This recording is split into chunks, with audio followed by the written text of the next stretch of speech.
और अच्छा क्वेश्चन है। The mean and variance of binomial distribution. देखो मीन दे रखा है, मीन का मतलब क्या होता है, डायरेक्ट लिखना है एनपी। एनपी की वैल्यू कितनी दे रखी है 4 एंड वेरिएंस इज 3। वेरिएंस को हम किससे लिखते हैं एनपी क्यू।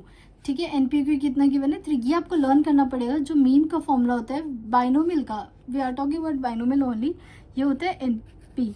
और जो वेरिएंस होता है, वेरिएंस का फॉर्मूला कितना होता है, it is NP Q. Done.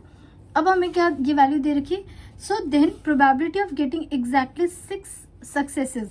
So do we know N here? No, ना तो एन पता है, ना पी पता है, ना क्यू पता है। लेकिन देखो आपको दो चीजें दे रखी है, सो इन दोनों की हेल्प से सबसे पहले हम एन पी क्यू फाइंड करेंगे।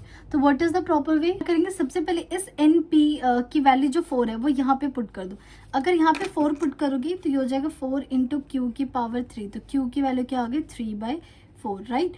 अगर Q 3/4 है तो P की वैल्यू कितनी हो जाएगी 1/4, बिकॉज 1 माइनस 3/4। अब बस P यहाँ पुट करो 1/4, तो N की वैल्यू कितनी हो गई 16 हो गई।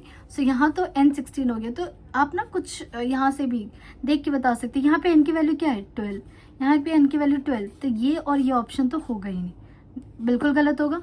अभी निकालने की भी जरूरत नहीं, आप डायरेक्ट दे सकते हो। अब कितनी बार सक्सेस चाहिए 6 बार, तो 16 से 6, 16 से 6।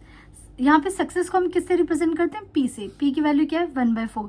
1/4 की पावर 6 कहाँ पर है इस वाले में, तो B is the correct option. ये तो एग्जाम पर्पज से, लेकिन अगर निकालना सीखना है तो x इक्वल टू 6 बार सक्सेस चाहिए। So out of how many, 16 में से 6 बार सक्सेस चाहिए। तो सक्सेस की पावर 6 एंड फेलियर की पावर 6, 16 में 6 10, 16 C6। What is the P कितना आ गया हमारे पास 1/4 की पावर 6 एंड 3/4 की पावर 10। सो डायरेक्टली भी, तो ये लिखने की जरूरत ही नहीं थी अगर आपने एनपी